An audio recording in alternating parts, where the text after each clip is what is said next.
Hello? Hello, sir. Yes, sir, we can hear you. Yeah, we are with you, sir. Oh, that's great. Just give me about a minute to reset my devices and so that I will not have any itch while making the presentation. Thank you. Welcome, sir.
Good morning once again.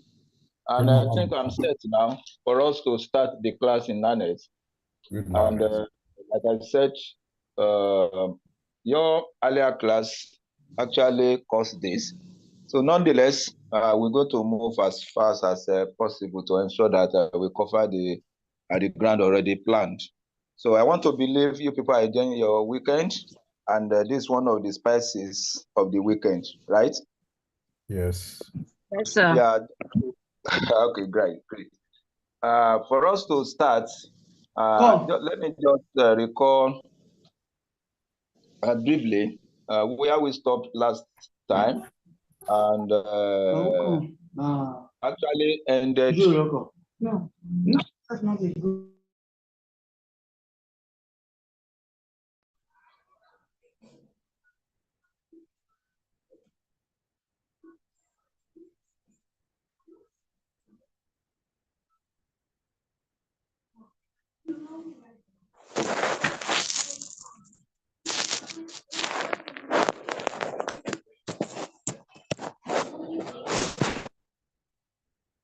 Hello, Adeyemi Sarumi. Okay, great. So, like I said, so we were able to look at rapport building lastly the other time after considering the 9 competencies that we felt are related to social work practice. Today, remember also while we talking about rapport building, we also mentioned the issue of communication. That is to say, we actually consider those indices that will enable us to know that a communication channel is effective or efficient, or perhaps to say that we have effective communication and efficient communication as well. And we emphasize the role of active. And for you to enable your service user understand you better, and for you to even build confidence in your service user or your client, you need to ensure that you possess that quality of active listening. And doing that, and to also assist us in our rapport building, is that particular quality I mentioned, which is active listening to your client. In doing that, you need to know an acronym that we call CLEAR. In that CLEAR, that is CLEAR. The C is for you, for your client to know that you are actually listening to him or her. You need to clarify.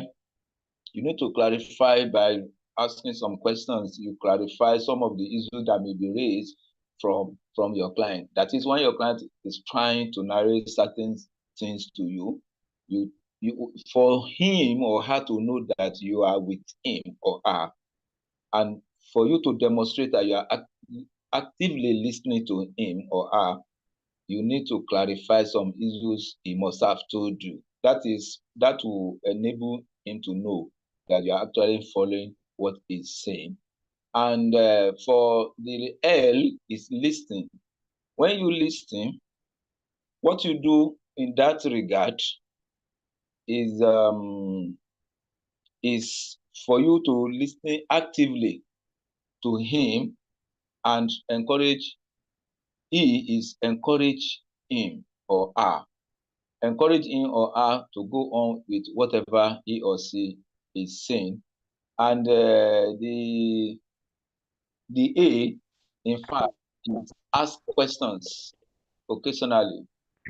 When you ask questions, and when you ask questions, that will demonstrate to that person that you are following his narration, or you are also following his what he or she is giving you as his fact. And finally, the R is to recognize what he has said by trying to summarize all he has done as a way of confirmation, confirming what he has been able to let you let you know with regards to his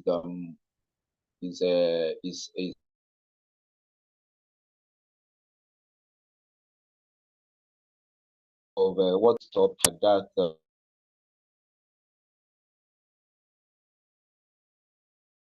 If you have the material, you can just look at your material and see and follow accordingly.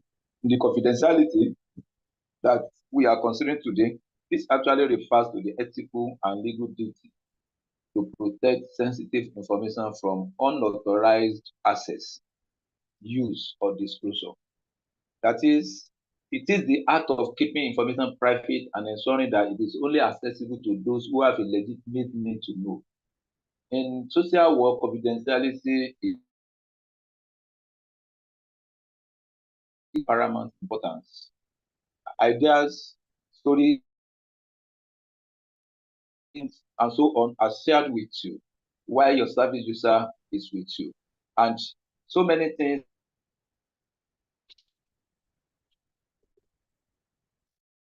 It's your responsibility as a social worker to keep those. And in this regard, when you try to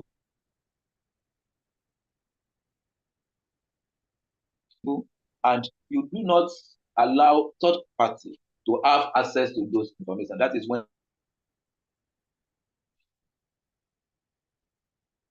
you observe confidentiality principle in social work, except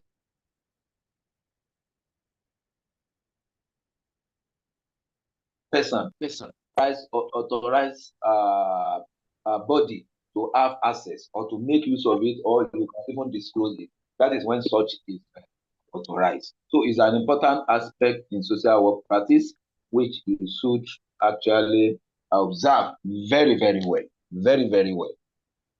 So in this case,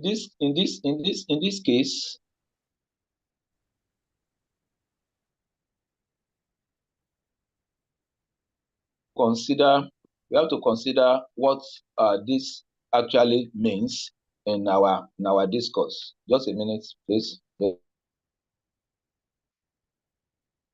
Just a minute.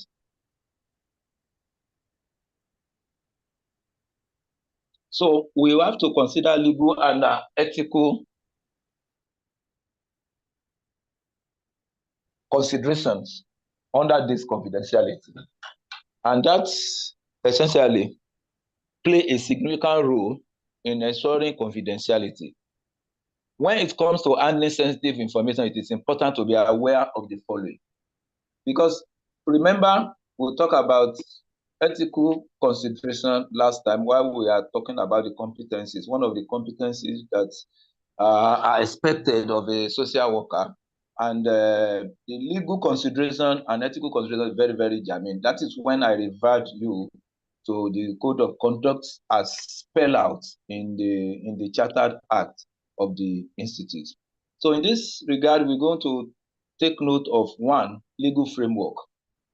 As a social worker, as a professional, you need to familiarize yourself with the relevant laws and regulations that govern confidentiality in your field of work. It is important. Don't forget that we talk about legal frameworks in social work. I mentioned it briefly, and I actually advise you to get hold of some of these legal instruments that are related to social work practice. And in this case, look at those laws, regulations, guidelines that govern confidentiality in the practice of your profession. In this case, we're talking about social work practice.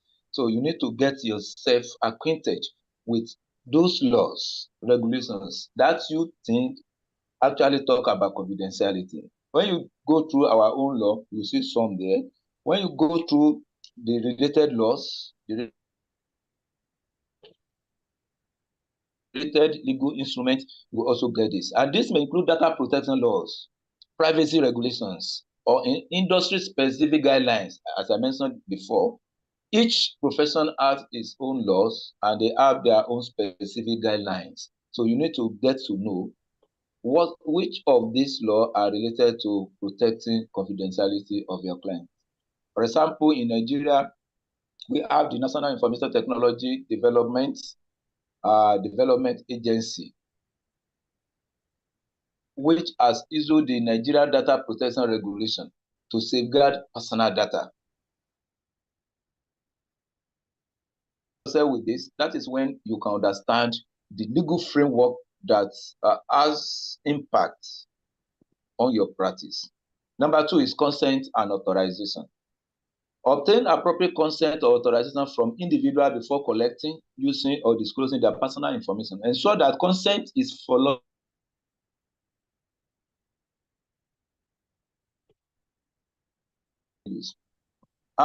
A good scenario is many of us we make use of the photographs of our friends of any event. We just publish it in social media as we like.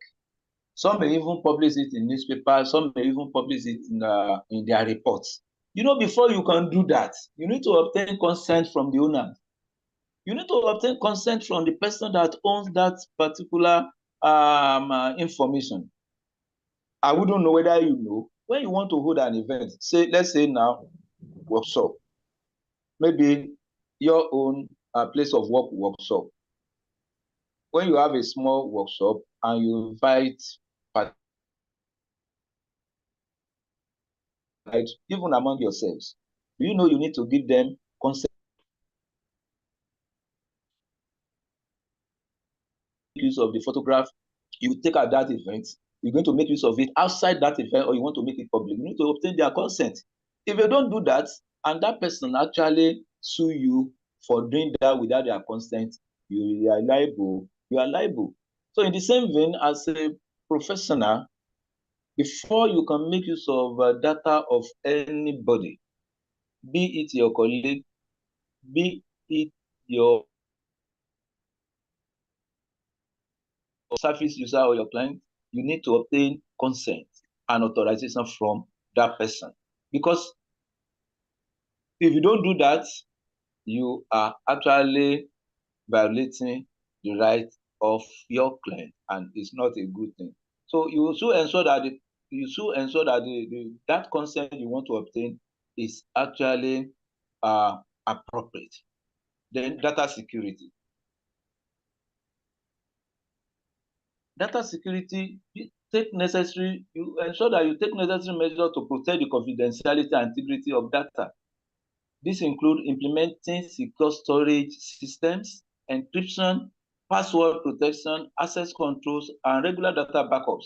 Be aware of any requirements regarding data security and apply best practices accordingly. What are we talking about here?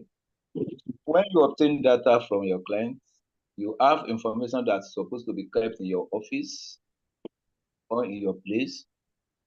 You should ensure that those data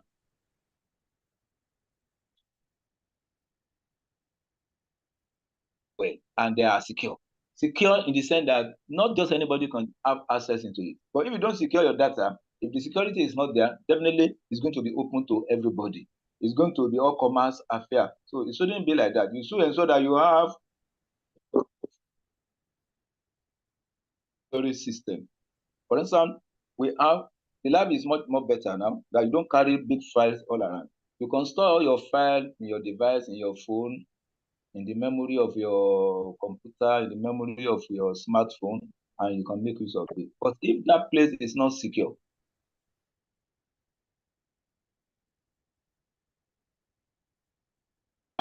that's said to be secure. So you need to ensure that every data, every information you are taking from your clients, even every information you are keeping for your organization, or you are keeping for your establishment, such information must be well secured through secure storage system. And encryption means end-to-end encryption that will prevent third party to have access into whatever information you are exchanging with your partner in this regard, which means it should be between one person to another person, one end to another end, not an intermediary in between. There shouldn't be any third party. That's the essence of the encryption. That is why most of you've been using WhatsApp. You can just go to your WhatsApp and check the settings and you will see a particular menu that says about data, that says about security. Is either data security or something like that. In that, when you read, you will see that any message, any information you have on the WhatsApp is one-to-one encrypted. That is, no third party can interfere in whatever you exchange between the other party, except your contact that you are sharing that information with. I don't know whether you have actually observed whether you are using it or not. Otherwise, when you send even the WhatsApp, we'll even assure you that we do not have access to it because it's one-on-one encrypted. That's the essence. Then that password protection. When you want to use your ATM this day, you don't just you have your own. You have your own password. They will say enter your own. Enter your password. That password is known to you and is unique to you, except you disclose it to another person. So when you keep that, must be there so that you can help the data to be secured, or you can securely have those data in that storage system. Then you have backup. Many people will say, oh, I lost my phone. All the information on the phone are lost because they don't have the backup. And your phone, they have that. Do you back up all the information that you obtain from people? Do you back them up? You need to do that. So data retention and disposal.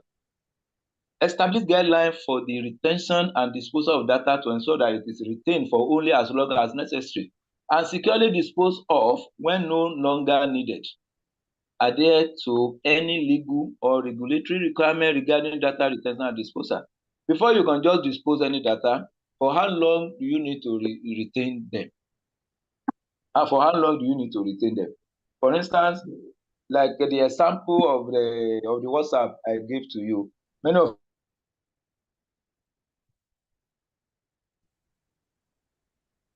features they send out, and you don't want that message to spend more than 1 hour, more than 30 minutes. You can set your WhatsApp message, your WhatsApp application app in that respect. If it is 1 hour, if it is 2 hours, you can say if it is 24 hours. You may not even set it at all, so that your data will just be there permanently. That is why when you send message to some people,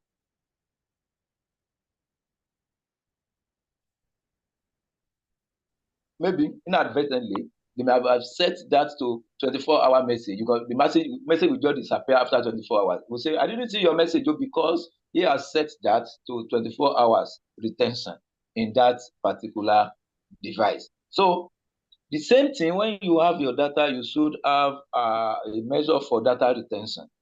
What is the guideline for data retention? When can you dispose that data? For instance, when we had partnership with USAID the other time, is in one of our agreements that no information from our partnership should be published without consent without approval from USAID. And their information, their reports must not get out, or you must not dispose their information until after 2 or 3 years. Is in one of the agreements. So the meaning is that we should retain every bit of information, every bit of report, every bit of data from their end. We should retain it in our own reservoir, in our own storage system, without tampering with it. Because anytime they may recall, they may want it. But after the expiration of the time set, one can just dispose those information. So that is just it, which you need to know. That is an important feature of confidentiality that we need to consider. Then confidentiality agreement. I just explained that now. When we were to start that partnership, we enter into an agreement. And in one of the agreements coming to confidentiality, there are also sub-agreements that I will sign that after 1 year, after 6 months of disengaging from this partnership, you can now dispose the information. Within those 6 months, you should retain those information, which means if you now dispose the information after 1 year or after 6 months, we are not at fault. We have not breached any agreement. So use confidentiality agreements or non-disclosure agreement, NDAs, non-disclosure agreement when appropriate, especially when sharing confidential information with third parties. You want to share information with third party, there must be an agreement between and the person involved. Before you can just disclose an information to anybody, you need to get that agreement. That, okay, if I give you this information, these are conditions that will enable me to give you this, and that, and that. You will respect the journalist. When they get the source of their information, they don't disclose on time until or unless it is required by the court of law to present the source of their information, because when it becomes legal issue, that is when they disclose the source of their information. Most times they want to coerce them to release the source. They will never do that unless it is a court order authorizing them to release that. That is an authorized access or authorized disclosure of information to the third party. But there must be an agreement which must be properly written and which must be appropriate before you can do that. This agreement outlines the responsibility and obligations of all parties involved in protecting the confidentiality of the information, because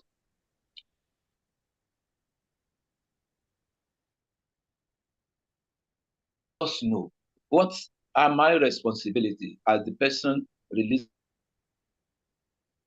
What are your own responsibility as the person receiving the information from me? Expressly stated and clearly stated for the understanding.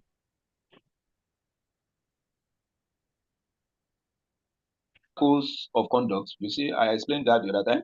As a professional, we have our own code of conduct. Do you observe them? You need to observe them in this confidentiality. You link them with your confidentiality approach or strategy. Is it in line with your code of conduct or the code of conduct of the practice, or of the profession? Be aware of any professional codes of conduct or ethical guidelines that apply to your field of work.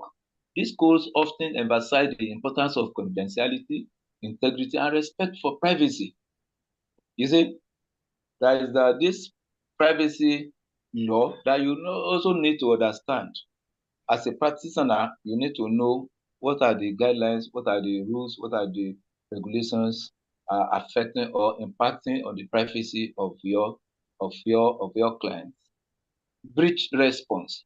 establish a plan for handling or responding to breaches of confidentiality. In this case, you need to have a plan for mitigating if there is breach in any of the agreement you have entered with anybody, with the third party, with anybody requesting you, requesting assistance from you, requesting help from you, or requiring information from you, or wanting to have access into the information that you are keeping as confidential.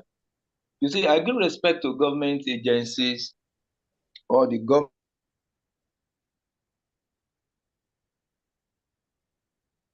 Commission anybody into any post. You know, they also swear oath of secrecy. There is a oath of secrecy they also swear into. And what does that mean is that any information that comes to them due to their status, due to their position, any information known to them must not be disclosed to any outsider, except and until such a person or obtain a consent or is authorized or directed to do so. So there is need to establish a plan for handling and responding to breaches of confidentiality. This includes promptly addressing breaches, notify affected parties, and taking appropriate remedial actions. In that oath of secrecy, when you break it, which means you have violated the law of that particular organization, or you have violated the code of conduct in that particular office. So what are the appropriate remedial actions that you need to take? This must be well stated, this must be well known. You should prepare for this as part of your own professional preparedness to ensure that you deliver quality service to your service users. So in any case, you try to protect, you try to ensure that breach of the agreement is not from you, and you will also safeguard the fact that that third party will not have a breach of agreement you have entered with respect to the confidentiality. Then I need also I need to mention that many of us, how do you of the information that you have, maybe as a service provider? There may be an issue between spouses, or there may be an issue between spouses, and one of the spouses is your client. You are living within the same neighborhood. The fact that you are living in the same neighborhood does not mean that because you know about what is happening between the couple, you want to reveal it to your next neighbor or to your friend within the same community. You see, that means you are actually going against the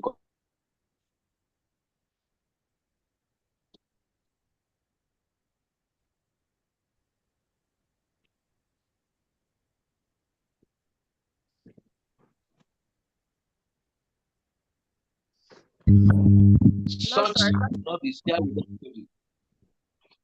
You don't need to share that with anybody. You don't share it with your spouse. You don't say because I need to keep certain things. I don't need to keep things away from my husband. I don't need to from my wife. No, it's not the case here. We are talking about the privacy. We are talking about integrity of another person. We are talking about well-being of another person. Your love doesn't come in here. Your whatever, your status, your kind of relationship, you keep that in confidence. You know, in government they put classified on those files, which means not everybody must have access to those files because confidential things are already in that. They are trying to protect the confidentiality of that information. They are trying to protect that particular information from reaching unauthorized person. So when you see a file in your own cycle where you also practice, you should create some files as classified. Classified means that maybe only the top executive can have access to that file. Or at times they put a very confidential. And you don't need to touch it. That's the essence, that's the meaning. So you don't bring in your personal relationship into say, no, everything is everything you must allow your client to hold you in confidence. By the time you breach that, you have destroyed the whole system of trying to help a needy or trying to help a less privileged person. Importance of confidentiality, trust and respect. Confidentiality builds trust and fosters respective relationships. When individuals trust their personal information and sensitive matter will be kept confidential, they are more likely to be open and honest. This allows for better communication, collaboration, and support within your team and with the beneficiary or client you serve. We're talking about trust and respect. I said it the other time. When they know that all they have told you as their service provider, as their helper, as their assistant, they know that all these are secure. All this, you will keep them. You will not expose to anybody. Of course, you know how we even relate in the normal human relationship. When you have a friend, that everything you tell him, that thing will be known by another person. So what do? You try to keep away from such a person and you just set him aside. You will not tell him anything that in confidence again. Because when you meet such a person, you have to be very careful of what you say. You have to be very careful of the words that will utter from your mouth, because you will no longer be open. You will be secretive. You will be reserved whenever you meet such person. So exactly when your client knows that whatever he tells you as a wife to another man, you go home and you reveal that to your husband.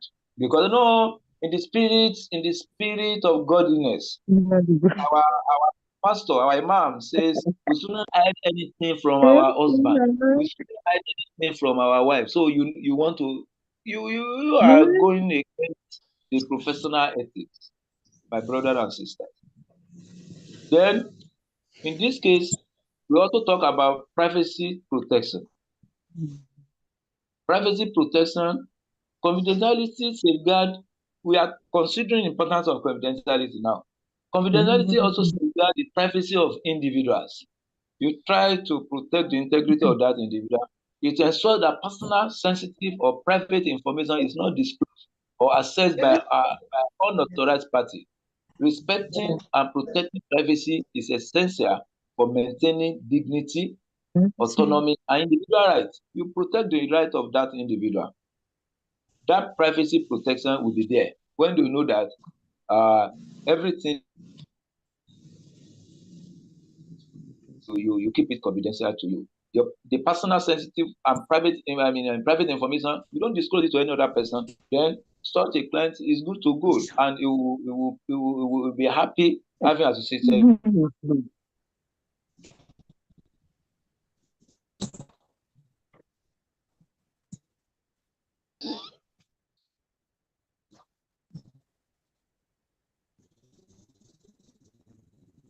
So, the third one we are going to look at is professionalism and ethics. We've been talking about professional, being a professional, being a good professional, being competent, don't be a quack. Professionalism and ethics. Maintaining competency demonstrates professionalism, ethical conduct, and adherence to professional standards or code of ethics. It shows that you take privacy seriously and you are committed to upholding the right and well-being of individuals. Because when you try to ensure we have confidentiality in your practice, people will look at you as being professional. They will look at you as being professional. Not everything you see that you tell people. No. You keep it to yourself no matter what. As a professional, you don't go to joints and be discussing your client matters. You don't go into any relaxation center, you go to party, you are now discussing an official matter in that party. You are not professional. You don't protect, you don't even observe the. You are better called a quack than being a professional. Another importance is safety and security.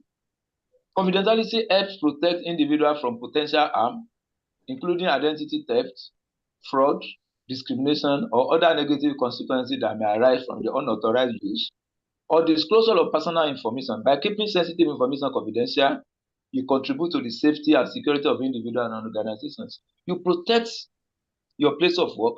You protect yourself. You even ensure that the integrity of your place of all of you working in that place is actually enhanced or is protected as well, and is even raised to better standard.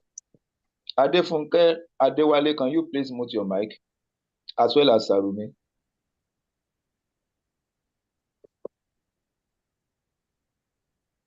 No, do not allow me to mute you from my end, please. So, this safety that we're talking about, when you give information out, when you don't maintain confidentiality, you are putting that person in danger. I mean, your client, you are putting him or her in danger. You are putting the person in serious harm. And who else can protect him or her? Nobody else. You see what happens to these fraudsters, internet fraudsters, is because they have access into the privacy of most customers in those banks. So when they have access to all your information, to your database in any of the banks you are using, that is why they penetrate. When they have access or they have access to your phone number, what do? They hack your number so that you don't have access. They deny you access while they have access. Then they begin to call people because they already have information about you. So the person, maybe it might be a mistake of one person from one side, or that mistake has given rise to that particular fraudulent act those people are perpetrating. It might be an error from one side, it might be an error from the back, it might be an error from an employee of any of that those that have access into our database anywhere we have submitted our information. When they get it, you know you are no more secure. Your safety is not guaranteed again. That is why they withdraw people's money anyhow, because the confidentiality there is not safe again. Those keeping your information.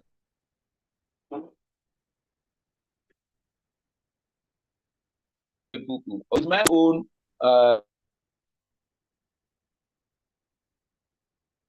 when you are doing some illegal businesses online, and they ask you to submit your phone number, submit your email, submit your password and everything. You want to do it because you want to get rich quickly. When you do that, you must have forgotten when these people will now eat back. They will just empty your very fat account, and you begin to wail and make noise and go to the bank to be creating unnecessary embarrassment. Compliance with laws and regulations such as data protection law, privacy regulations, industry-specific guidelines, like we mentioned.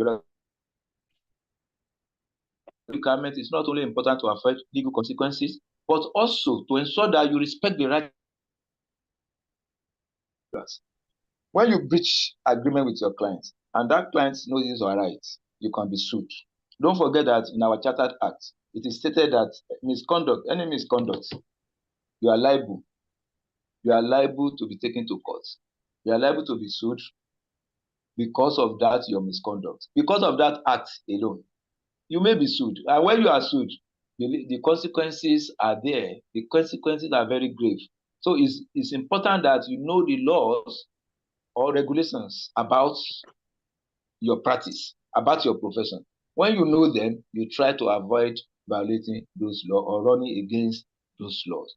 And when you maintain confidentiality in your practice, you are trying to comply with laws and regulations.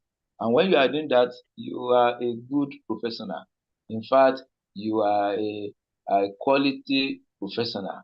And in this regard, you are a respected professional, and everybody will be looking for you because they know that you have that integrity, and you are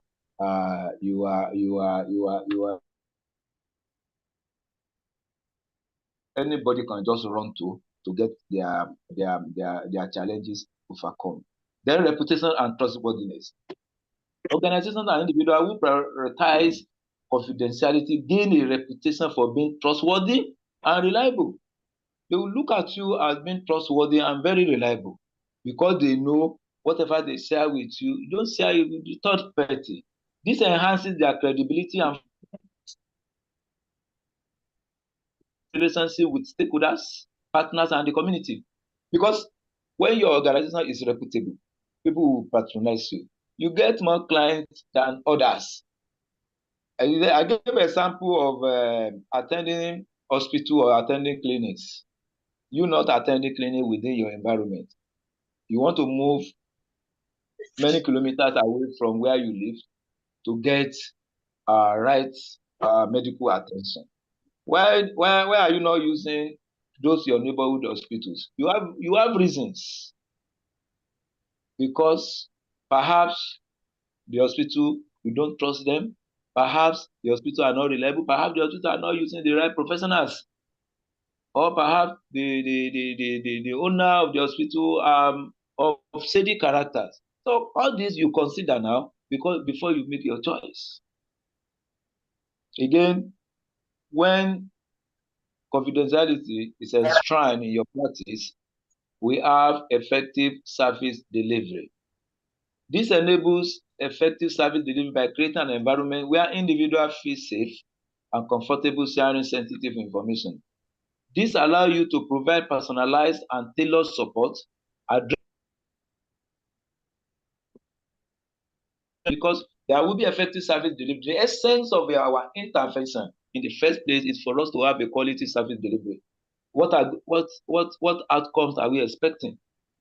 So are we going to have a very good outcome after from day one of the last day of the intervention? So if what you are giving out is not going to be effective, why did you in the first place a particular venture? Then legal and ethical obligations. It's an obligation of everybody as a professional to ensure that confidentiality we do. Confidentiality is not only a professional responsibility, but also a legal and ethical that you should observe or you discharge. Upholding confidentiality helps you comply with legal frameworks, maintain potential legal or ethical challenges. When you have worked, you have done your best, discharge your responsibility at your own maximum or optimum capacity. You are expecting good results. And what you now gain, what you gain afterward is legal challenges here and there. You are just going to court, you are going to court for you to defend action or your omission or commission of certain aspects. Many people have fell victim of all this we are discussing. So as a professional social worker, you must be wary of all this so that you can raise the reputation of the profession, and you can also raise your own reputation, and you can also ensure that in people and you build trust in them. When you have those, then you are good to go, and you are a right professional. You are a right professional in this dispensation. What are the confidentiality best practices? 1, access control. As social worker, it is crucial to protect confidentiality information by limiting access to authorized personnel only. These are best practices. We have talked about it. You only allow access to authorized people. You allow access to those personal information, to those confidential information to authorized personnel, like I said. For example, each social workers will have their own unique login credentials to access the organization database or file system. This ensures that only authorized individuals can view and handle sensitive data. If you have a friend among the bankers, when you go to the bank, you know for every system, each of the personnel in the bank, they have their own unique identity. They have their own unique user. username and password to have access to any computer before them. Every one of them, every one of them has that. So in the same way, you should establish this. An example is the example is the one I just gave. Have your own username and password to log into the NGO beneficiary management system. This prevents unauthorized access and ensure that only trusted personnel can view beneficiary information. This access control, that takes me to Doris, please, can you please mute your mic from at your end, as well as Oluwa, that is something like that. Please, can you mute your mic and allow us to finish this practice? So, that takes me to what I said the other time, spouses exchange of information. You should have your own password. If you know that there are confidential information in your phone, and it is important for you as a man of God or as a lady of God or woman of God, and you know that your spouse must have access to your phone and there are confidential information in your phone, you should create a password so that your spouse will not just have unauthorized access to those information. Don't say because it's my wife, because it's my husband. You just have to have access to that. No, you need to have your own password. You need to have your own unique identity to actually have access. That's access control. If it is office system, you should have your own password and username to have access to those information. Encryption. I explained the encryption the other time. You should understand that when communicating sensitive information electronically, it is important to use encryption to secure the data. Encrypted messaging apps or email services can be used to protect the confidentiality of the information being transmitted. This is one of the best practices. You have an encryption that will allow you, that will only allow the two of you exchanging the information to have access to that. Example is social workers who use a secure messaging app with end-to-end encryption when sharing beneficiary updates or confidential reports with their team members or supervisors. This ensures that the information remains private and cannot be intercepted by unauthorized individuals. Secure storage. I think I explained secure storage the other time. Where you're going to store the information must be well secure. Training and awareness. Social workers should receive training. You should have training on confidentiality best practices. It's important. It's one of the best practices that training should be organized for you where you work. If you are the head of that organization, ensure that you organize training workshops, training sessions for your employees to understand the essence of confidentiality in that particular establishment. They will also understand the importance of safeguarding sensitive information as well. Then confidentiality agreements, I think we explained that the other time. The agreement is very important, is one of the best practices that we should know. Then secure communication. Social workers will use secure communication channels when discussing sensitive matters or sharing confidential information. You don't share confidential information through Facebook, where every other person will have access to. No, you don't do that. So when you are discussing sensitive matter, you should use very secure communication channel. Encourage the use of encrypted email services or secure messaging app with password protection. So these are best practices that we observe in confidentiality. So you can read more and ensure that you gain more knowledge by reading more on confidentiality. Essentially, please lay your hands on the appropriate legal instruments that are related to this particular area we are talking about. It is important that you know all this, and will form your legal framework with which you can launch any intervention you try to bring into the society or into the community.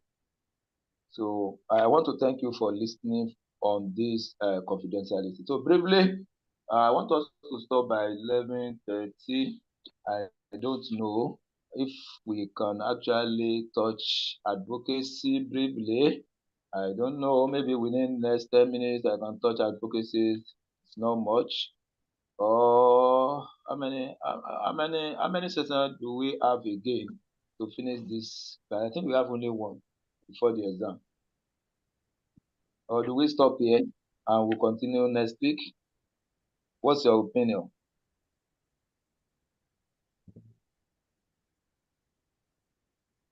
Hello? Hello? Hello, sir. Hello? I'm asking, Hello. do I allow you to speak up? You It said is not what? much. Continue. Let's go through it, sir. It is not much Okay. to advocacy, sir. All right. So quickly, let's go to advocacy. On advocacy, what is advocacy?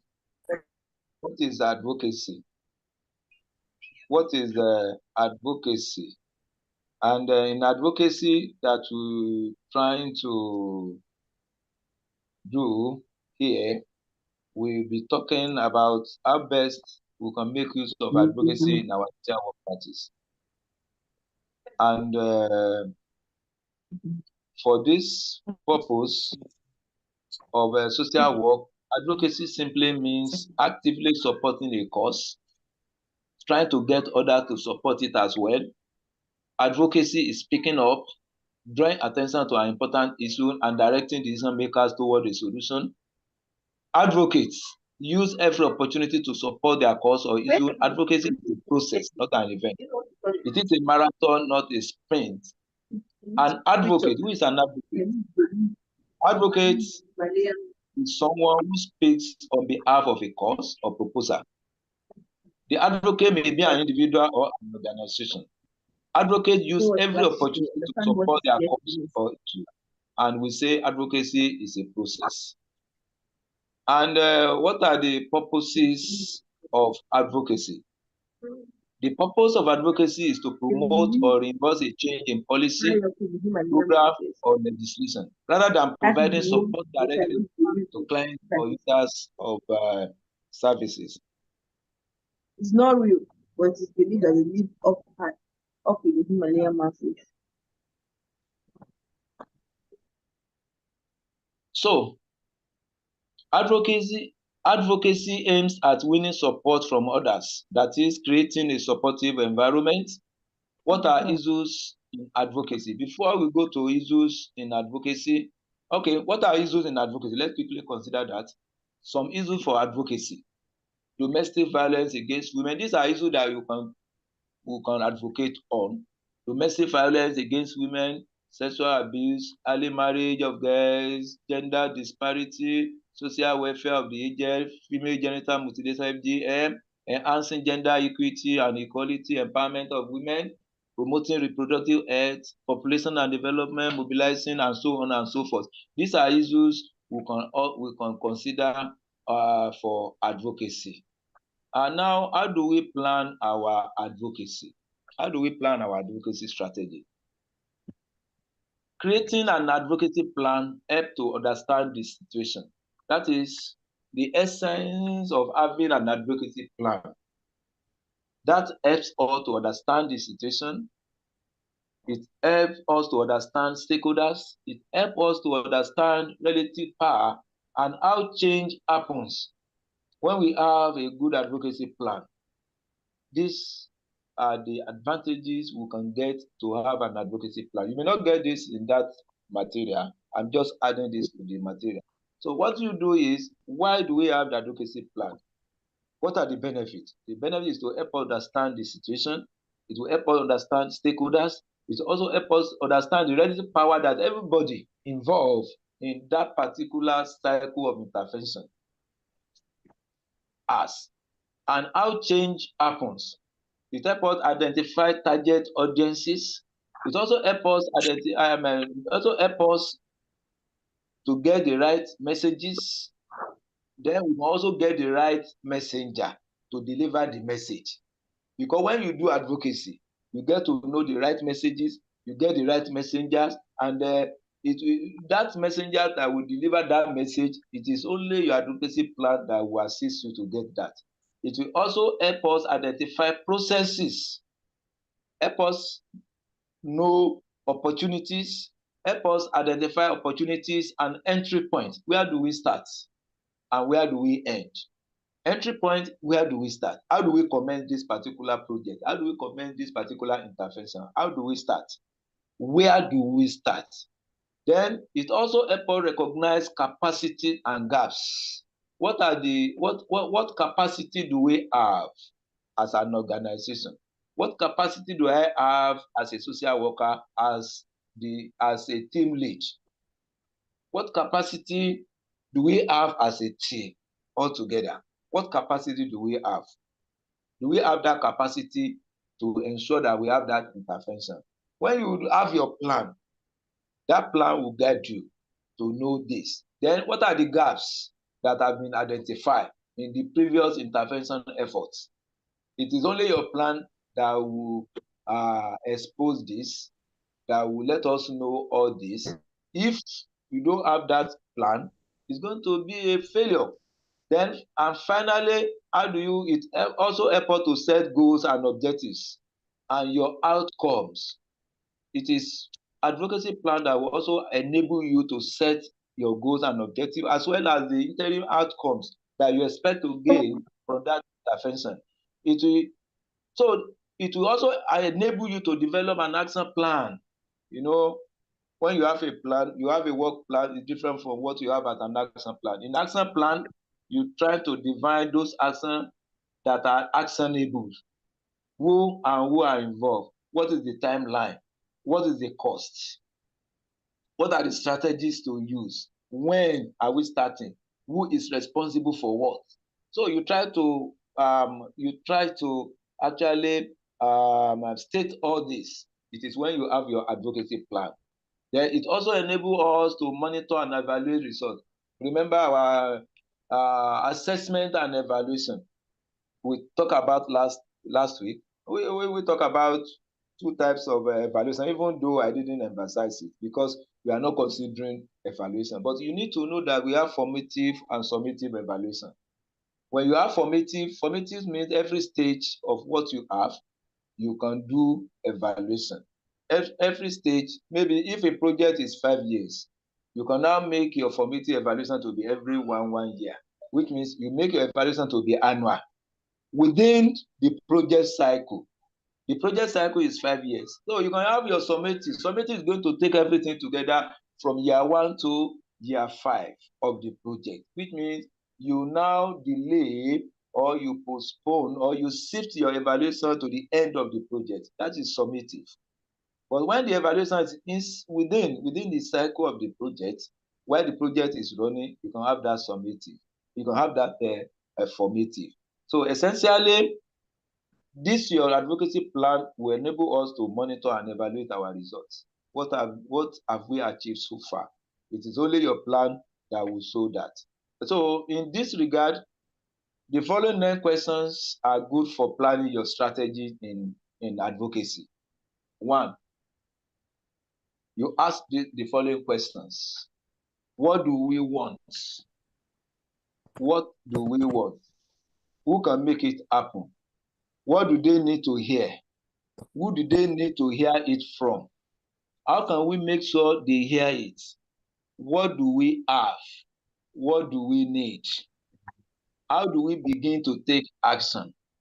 How can we tell if it is working? Is that not evaluation? So this question explains all I've just told you about the advocacy.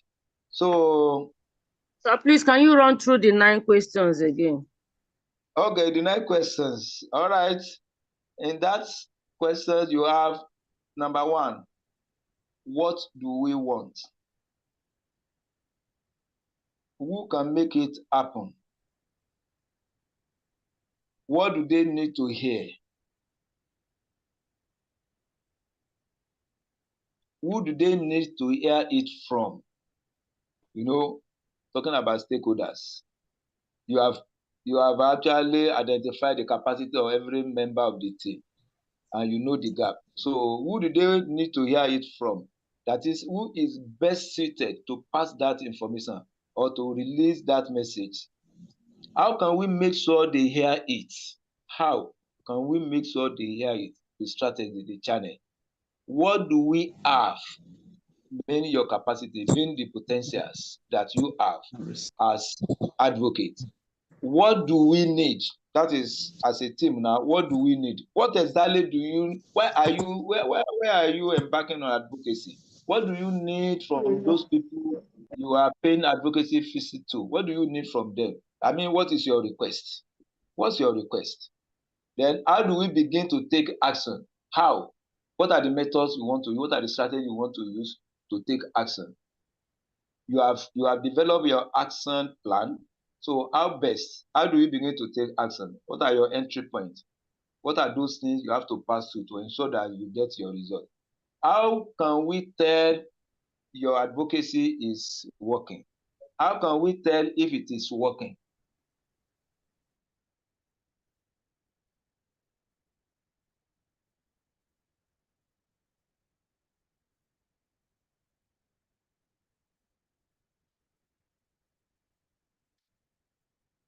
So I think you can get me right. Yes, sir.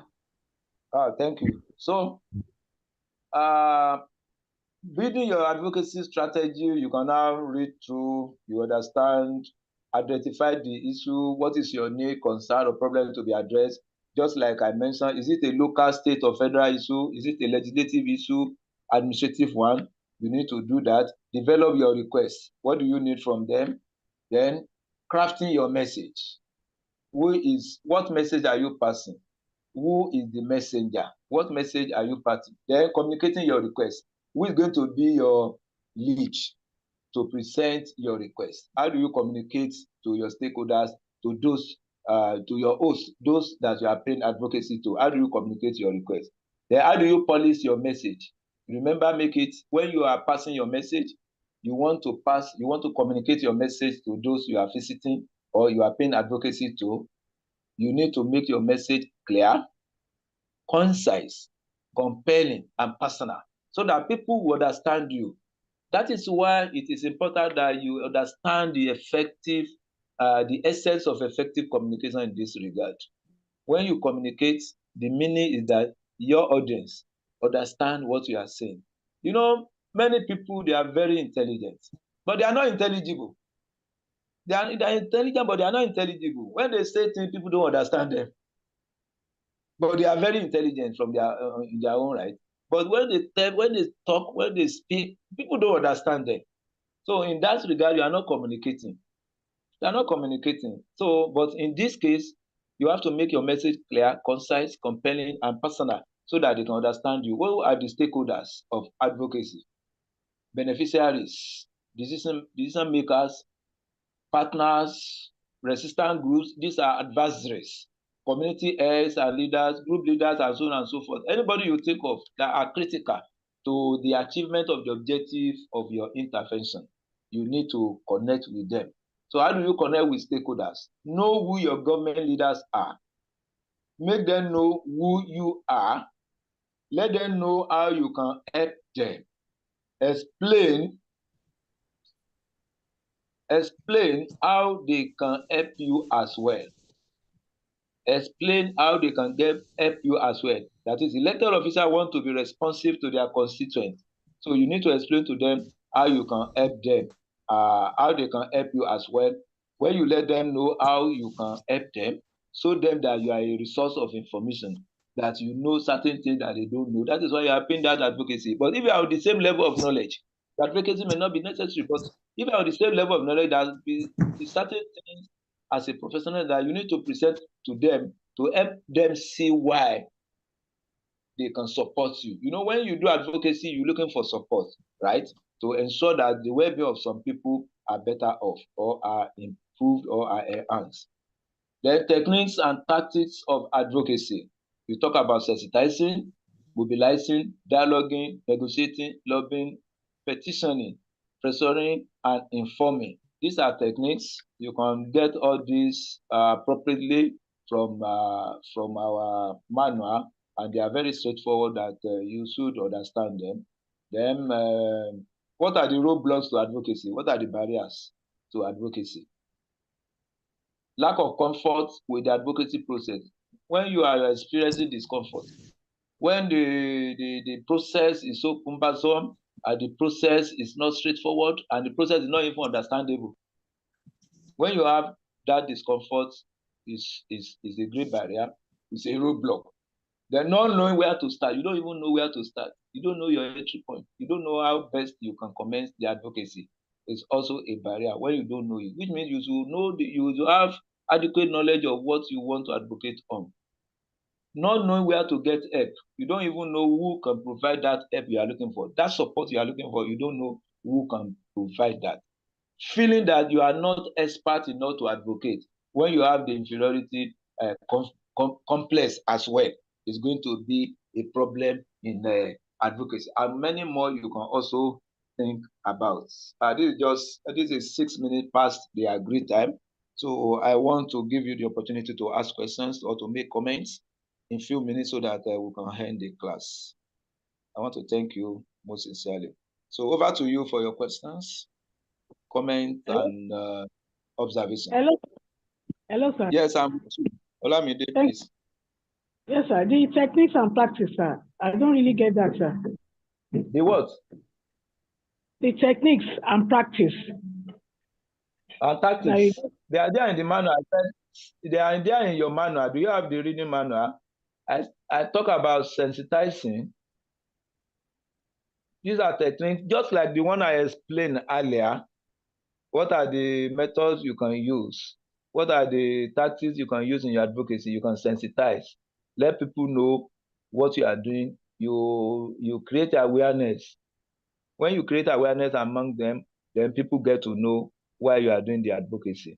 Then you mobilize people, get people that are necessary, the stakeholders, get them together so that you bring them on board to get to them through your advocacy method. You can mobilize, you can also dialogue with the critical stakeholders that you know. You can negotiate. You can enter into negotiation table. You want to advocate, you want to pay advocacy visitor, you want to advocate on particular program, and you have some other people that are doing advocacy too. You can negotiate among yourself and see which one is the best option to use. You can also lobby. Before you can say, okay, you want to visit my organization now. You want to get to my organization and on advocacy. And there is no, we do not have direct contact between each other. So what you do is to lobby some people that they have my contact, and then from there we can get on with each other. The petitioning, you let them know those things that are not being done right in a very polite way. Then you can also pressurize. When you continue to do things on this, you continue to remind people always of what is necessary to be done. People will want to see that you have a reason why you are on the same point every time. So you can also inform them. When you have information, you have power. When you inform people, when you give people information, you are giving them power.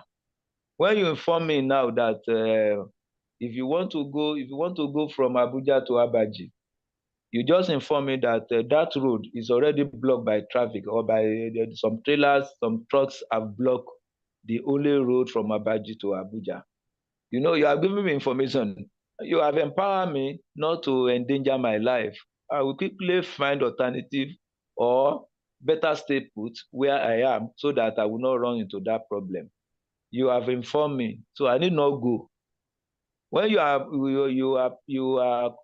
having an advocacy visit to a reputable organization, and you heard that at that organization that particular morning, or very close to the time you have chosen for your visit, that there is a riot going on, or there is a kind of protest going on around that organization, and you need to inform all your team members, you inform everybody, you inform those stakeholders that will be involved in that particular advocacy. So you're giving them power, and you have also informed them appropriately. Thank you. Any other question? Thank you, sir. Yeah, you are welcome. Any other question, comments? Well, while you are thinking about that, Doris, anything? No. Okay, while you are thinking about your comments, in about 4 minutes when we end the class finally, I want to remind you of the need for you to get a hold of the VAP Act. I think I mentioned it the other time. It's very, very important.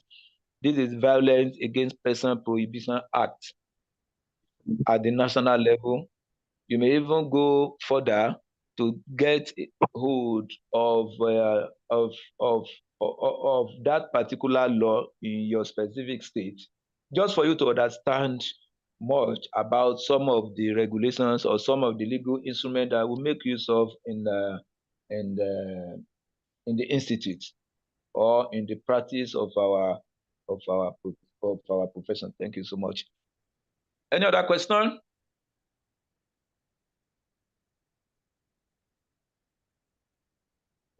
Anyway, well, if you have no other comments or question or observation, I want to believe we're going to adjourn the class until next week when we have the opportunity again.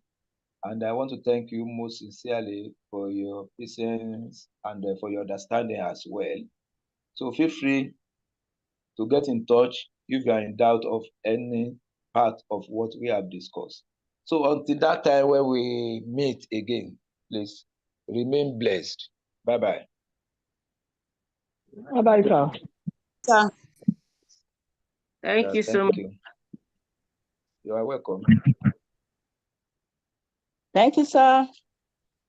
Thank you too. Thank you, sir. Thank you, sir. We are grateful, sir. Thank you so much, sir. Thank you, sir. God bless. Thank you, sir. Thank you, sir. God bless you. God bless.